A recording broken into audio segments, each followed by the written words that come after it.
Uma das coisas que mais tem cansado os eleitores são as pesquisas. Não só pesquisas eleitorais, mas pesquisas em geral. Se é que existe uma instituição que naufragou e tem naufragado cada vez mais ultimamente, são os institutos de pesquisa. Aqui no Brasil isso ainda me parece até mais complicado do que lá nos Estados Unidos, porque lá pelo menos você tem uma grande quantidade de dados para trabalhar, a gente, por exemplo, aqui, e chegar a algumas conclusões, apesar dos institutos de pesquisa. A gente às vezes tem um certo mau hábito de dar tapinha nas costas da gente mesmo aqui, né? Quando tem algum episódio que vai bem. Nas últimas eleições, por exemplo, do Trump, nas eleições americanas aí, a gente estava tão certo de que a coisa estava feia para lá, em termos de resultado de pesquisa manipulado, que sem fazer, de verdade, gente, sem fazer muito esforço, deu para recalcular coisas com os dados próprios dos caras e acertar mais que os próprios institutos em N estados.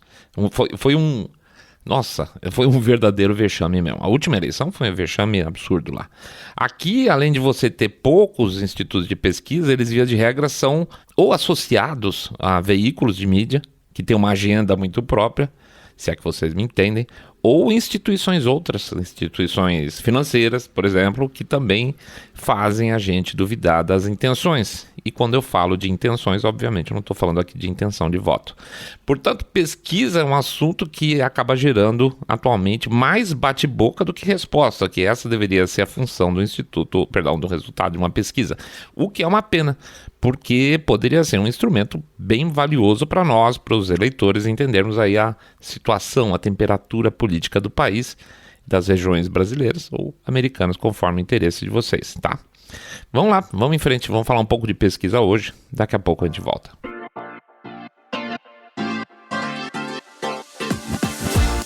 Saindo da bolha. Menos notícia, mais informação para você.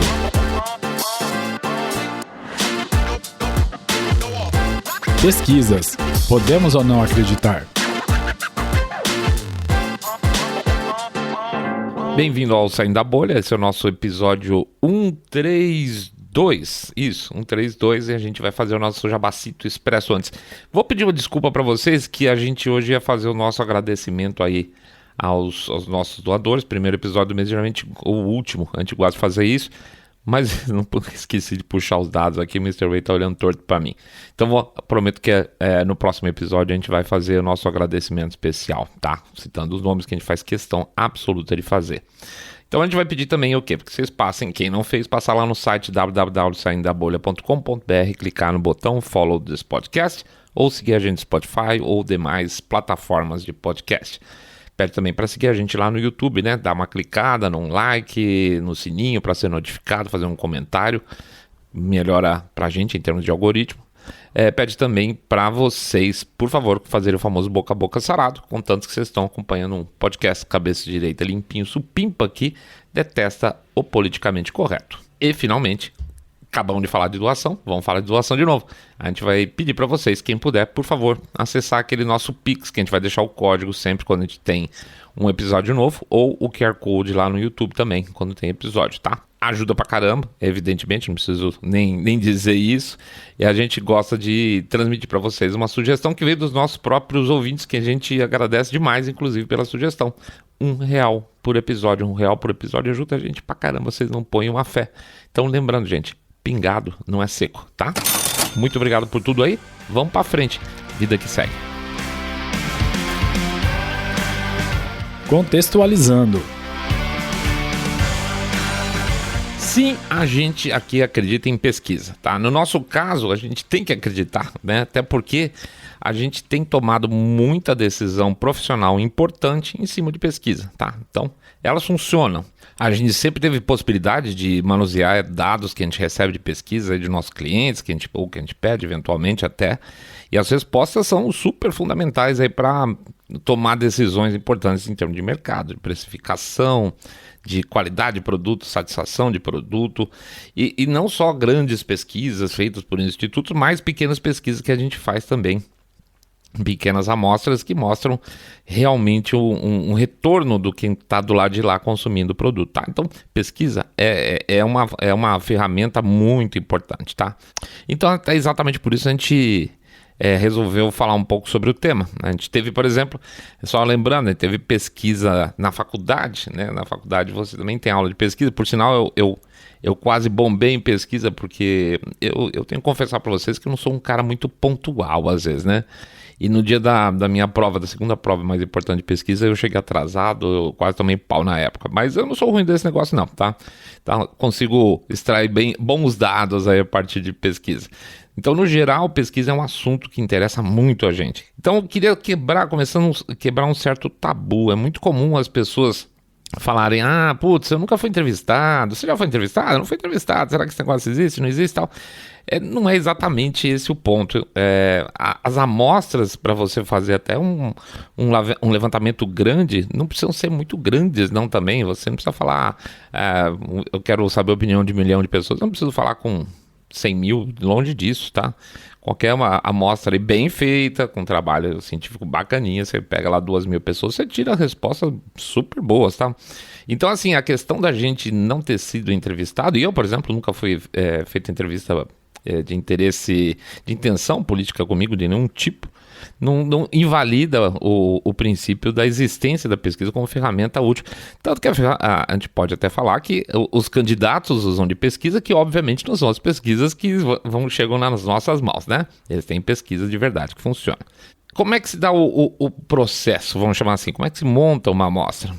Você vai ter que, a partir do momento que você vai estabelecer aquilo que você quer saber, aquele assunto tem determinado interesse para determinado perfil de pessoas, e você vai ter que ir atrás desse perfil de pessoas para perguntar para eles. Não adianta perguntar, qual o próximo carro que você compraria se a pessoa não tem carta, por exemplo, ou se ela detesta carro. Então você tem que fazer uma amostra que seja compatível com a resposta que você esteja. Isso não significa que você está distorcendo o resultado, significa que você quer saber a informação das pessoas que te interessam para aquele determinado resultado, certo?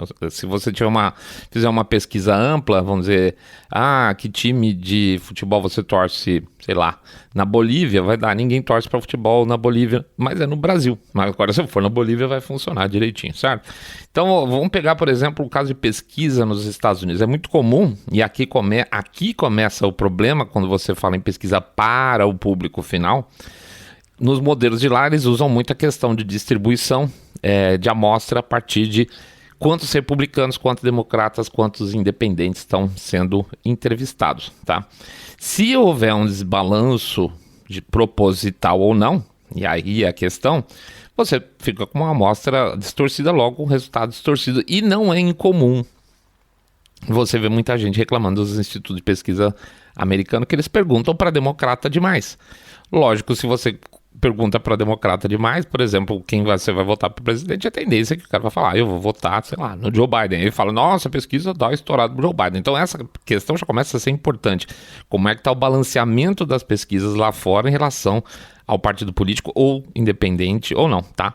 Então tem que tomar cuidado com o número de inscritos, por exemplo, de uma eleição para lá.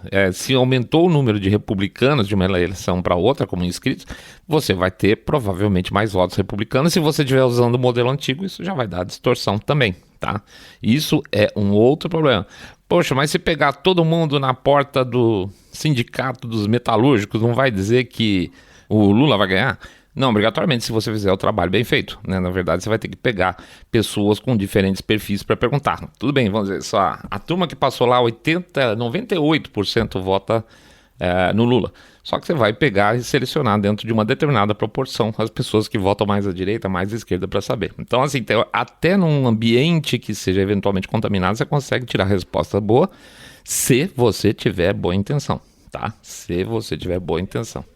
Outra questão também é o método que cada instituto utiliza, tá? Por exemplo, tem alguns que falam assim, olha, eu só entrevisto pessoas que votaram nas últimas 2 eleições, isso lá nos Estados Unidos. Não sei como é que é aqui no Brasil. E aí o que acontece é que eventualmente você tem uma eleição pesada, que nem a última que teve lá nos Estados Unidos, que um monte de gente que nunca votou falou, putz, grila, o Trump tá valendo a pena votar. Vai lá e despeja voto no cara e você não pega esses caras na amostragem também. Então é uma questão de método, tá? Você tem que criar um método e você tem que acreditar neles. Tem que ter cojones de verdade e imaginar que aquele método que você criou tá certo, tá? Outra questão é a disparidade de resultados. Eu vi uma pesquisa feita pelo jornal, X, e no site dele que deu 90% de votos a favor do Bolsonaro ou 90% de votos a favor do Lula. Aí não rola, obviamente, porque não é pesquisa, é enquete, o cara vai lá na internet, qualquer um tem o viés do próprio leitor, etc. Isso aí não tem trabalho de fazer a amostragem correta, então não vale usar isso como argumentação. Eu vi lá no site do Bolsonaro que 90% das pessoas, 90% seria baixo, 90% das pessoas votaram no Bolsonaro. Isso não serve para nada. A amostra também pode te levar em consideração certas segmentações, vamos chamar assim, de proporcionalidade entre homens, geralmente, entre homens e mulheres, faixa etária. E aqui tem um outro ponto importante, tá? Primeiro, óbvio, se você não fizer uma proporcionalidade correta, você vai ter um problema na resposta da pesquisa. Mas eu já vi muito jacu, principalmente jornalista, utilizando esses dados para tirar a conclusão que não pode, tá? E não raramente dá errado.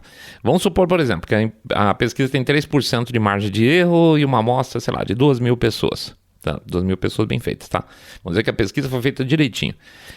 Para ficar num recorte legal, então vamos supor que eles usaram lá 50% homem, 50% mulher, e 25% dessas mulheres têm mais de 55 anos. Aí o sujeito faz o quê? O cara que vai analisar.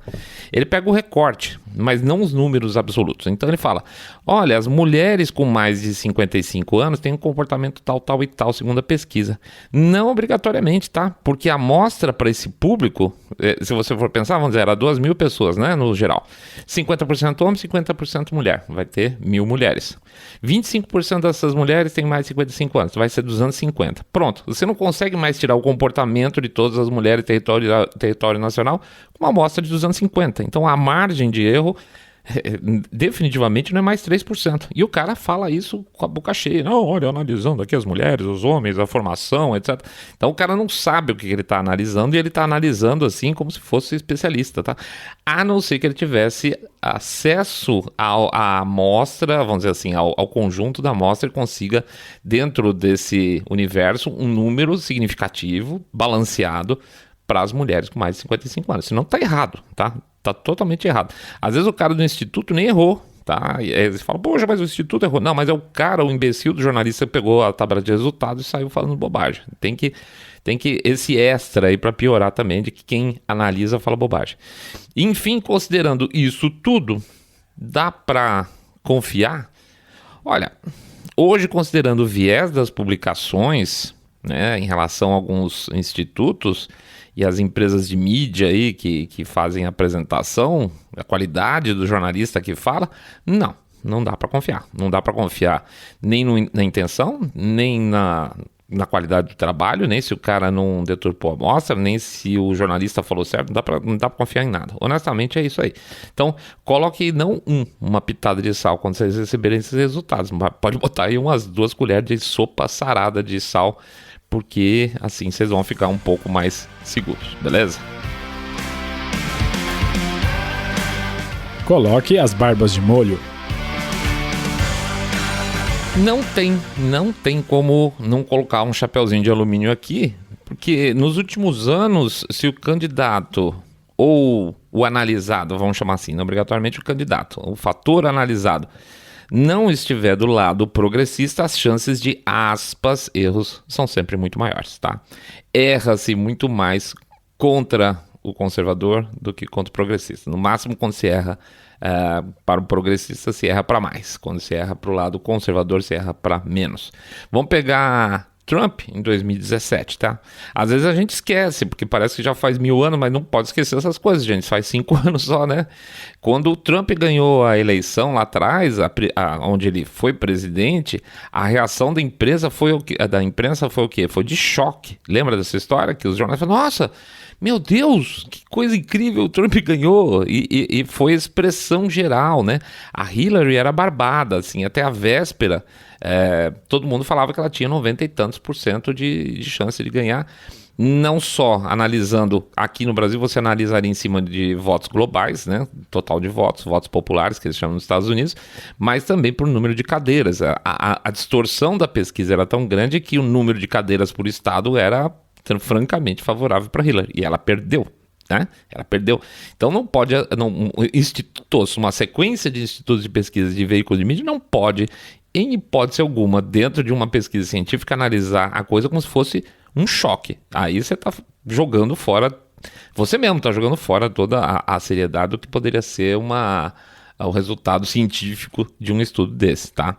E aí você vai ter o quê? Lá nos Estados Unidos você vai ter 2 institutos principais que acabaram meio que acertando tudo ultimamente, que um é a Rasmussen e o outro eu simplesmente esqueci o nome, eu ver se eu consigo botar o nome até a hora que a gente escreveu a descrição do episódio, que aliás acertou até mais que a Rasmussen. Enfim, em 2020 foi a mesma coisa, o Trump perdendo eleitores em todos os estados. Essa era a conclusão das pesquisas que tinha, e essa foi já uma época em que a gente fez o nosso primeiro programa aqui sobre a eleição presidencial nos Estados Unidos. Era uma situação ridícula, porque ele estava com bons índices de aprovação em vários estados e ele estava atrás do Biden nesses estados. Era uma coisa absolutamente improvável, né? Para as TVs, até o Texas estava em perigo, eles estavam mais até apostando que o Biden tinha chances grandes de ganhar no Texas e que a Flórida era praticamente caso perdido. Erraram tudo, tá? Erraram tudo, tá? Última eleição presidencial na França, Macron ganhou, é verdade, mas ganhou muito mais apertado do que previsto. Agora nessa eleição está a mesma situação. Agora no final eles estão botando a Le Pen se aproximando dele de novo, e a tendência mesmo que ele ganhe do jeito que vai é que novamente. Ou que a Le Pen está muito mais perto do que a gente imagina. Espanha, últimas eleições, os votos da direita foram maiores que o previsto, em torno de 5, 7%, se não me engano. Últimas eleições britânicas, foi ridículo, gente. Os conservadores tiveram muito mais cadeiras, acho que 20 mais cadeiras que o previsto, tá? Foi um erro, assim, totalmente grosseiro da parte dos caras, que eu vou botar aqui, falar do jeito que eu gosto de falar, aspas, erro grosseiro, tá? Brexit apontava um certo equilíbrio, mas nos últimos dias, daí teve a famosa correção dos últimos dias. E aqui tem um ponto bem interessante também. Não só aqui no Brasil, isso vocês já certamente repararam, mas em outras localidades aí pelo mundo, que a gente foi analisando a tendência, muitas vezes é de uma... E aqui é uma sugestão, não estou dizendo que é uma tomada de dado científica, mas uma percepção bastante real de que sempre tem um caminho de correção, tá? Quanto mais próximo das eleições, mais rápida a subida do partido de direita, conservador, alguma coisa assim, ou não progressista. As pesquisas elas sempre dão uma margem maior antes, e conforme vai chegando o processo de eleição, o conservador, o liberal de direita, a coisa começa a subir.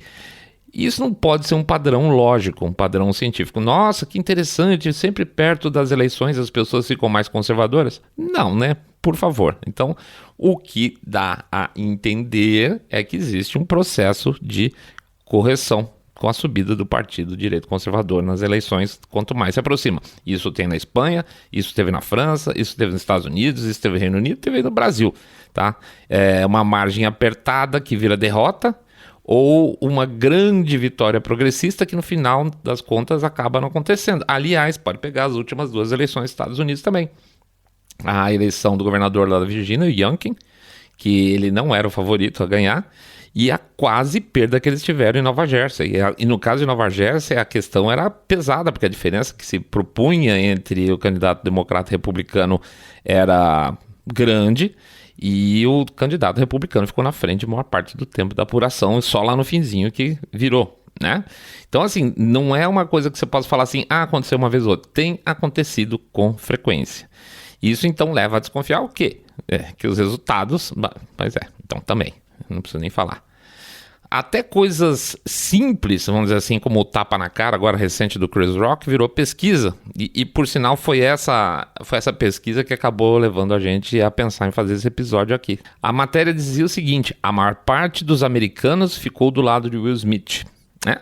Primeiro, foi só, aspas, uma pesquisa de internet. Quando você fala que você está fazendo uma pesquisa de internet, existe já uma distorção, porque tem gente, as pessoas, faixas etárias, classes sociais usam a internet de maneira diferente, então a tendência é que você capte resultados diferentes de acordo com os grupos. Isso já é uma distorção. Segundo, os dados mostram variações etárias aí meio complicadas de sair batendo martelo, que os americanos ficaram do lado do Will Smith, tá? A pesquisa não mostrava também margem de erro nenhuma, em nenhum momento a gente conseguiu ter acesso, qual que era a margem de erro disso aí. Então, na verdade, tem mais cara de enquete não científica, mas o cara joga lá no jornal dele como se fosse verdade absoluta. A gente já recebeu, e isso é uma coisa maluca, teve uma época, uma aspas, pesquisa que dizia que no ambiente de trabalho publicitário, que é a nossa área de atuação, algo, eu não vou lembrar exatamente porque faz algum tempinho, mas 70% das pessoas já tinham sido assediadas. Olha isso, gente, é ridículo, até porque o número de mulheres no setor é um setor que tem mais homem que mulher, tá? As mulheres tem mais na área de marketing e o homem mais na área publicitária. Seria meio que de um jeito que 70% todo mundo, desculpa falar, mas todo mundo come todo mundo, né? Não faz sentido estatístico. Você fala que 70% das pessoas são assediadoras, significa que os assediadores também são assediados, porque você é mais de 50%, certo? Não faz sentido estatístico nenhum. Aí chamaram, essa turma que fez essa pesquisa, chamou um matemático, até para tentar provar que o que eles tinham falado é verdade. Por quê? Porque o pessoal da nossa área conhece, sabe ler uma pesquisa um pouquinho, pelo menos, né? Se você não for mal intencionado e falar, é isso mesmo, aqui é todo mundo tarado, o cara olha a pesquisa, que é o material que foi dado pra gente, e fala assim, isso aqui tá esquisito. Então chamaram um matemático para analisar, e o matemático ficou saindo pela tangente e tal, mas ele não podia falar que é verdade, porque senão era mentira, porque senão pegava mal. Ele fechou com a conclusão de que eram números preocupantes, mas que não havia comprovação estatística, ou seja, era uma coisa que era basicamente propaganda transformada em pesquisa para convencer o pessoal do nosso mercado que todo mundo aqui é tarado. Enfim, gente, muito cuidado, tá? Pesquisa funciona assim. Pesquisa é uma ferramenta muito importante, mas como tudo nesse mundo depende do caráter de quem desenvolve, depende do caráter de quem publica e depende do caráter de quem analisa, tá? Então assim, não é questão de chegar para as pessoas com forma de argumento e falar assim, eu não acredito em pesquisa. Não, pesquisa é uma coisa importante, pesquisa é uma ferramenta útil. O que a gente tem que não acreditar é quem fez, quem analisou e quem publicou, só isso. Mas assim, a pesquisa como ferramenta é fundamental, tá? Tanto que pode ter certeza, a politicaiada tem acesso a pesquisas muito melhores que as nossas, beleza? Então, vamos pra frente, vamos achar aí, vamos fuçar as nossas pesquisas por aí afora e na medida do possível informar vocês com base em dados mais realistas aquilo que a gente estiver levantando por aqui. Não a pesquisa que saiu para ser publicada aí, falado pelo William Bonner à noite, tá bom? Grande abraço para todo mundo, muito obrigado pela presença. Vamos lá para frente fazer o nosso jabação. Pedir para vocês entrarem lá no site, quem não fez ainda, www.saindabolha.com.br, clicar no botão Follow this podcast ou seguir a gente no Spotify, Podcast Addict, Google Podcast, Apple Podcasts. Pede também para vocês acessarem o nosso canal no YouTube. Por favor, segue lá, dá um likezinho nesse episódio, clica no sininho para receber notificação. E aproveito também para pedir para vocês darem um share desse episódio nas redes sociais, porque a gente está sendo escondido, obviamente. Pede também para fazer o boca a boca sarado, contando que vocês acompanham o podcast Cabeça Direita Limpinho, supimpa, que detesta o politicamente correto, e picareta fazendo uma análise de pesquisa. Finalmente também pede para anotar o nosso endereço do Telegram. Anota aí, bit.ly/telegram-bolha, bit.ly/telegram-bolha.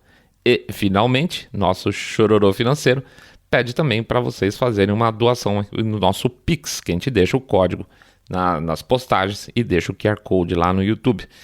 1, 2, 5, 10 reais, 1 milhão de reais, 10 milhões de reais, tudo vale a pena. R$1, gente, pingado não é seco. R$1 por episódio, gente, pingado não é seco. Tá bom? Vão lá, fim de semana, descansem um pouco, comam feijoada, sei lá, vão passear com o cachorro, façam o que vocês quiserem da vida, dá uns abraços na patroa. Robson Apolônio, meu garoto, faz o seguinte também, você especificamente, dá um abraço caprichado na Vanusa, tá bom? Fiquem felizes, Fiquem saudáveis. Vocês sabem que o que a gente quer é que vocês fiquem todos muito, muito mais super, super bem. Saindo da Bolha.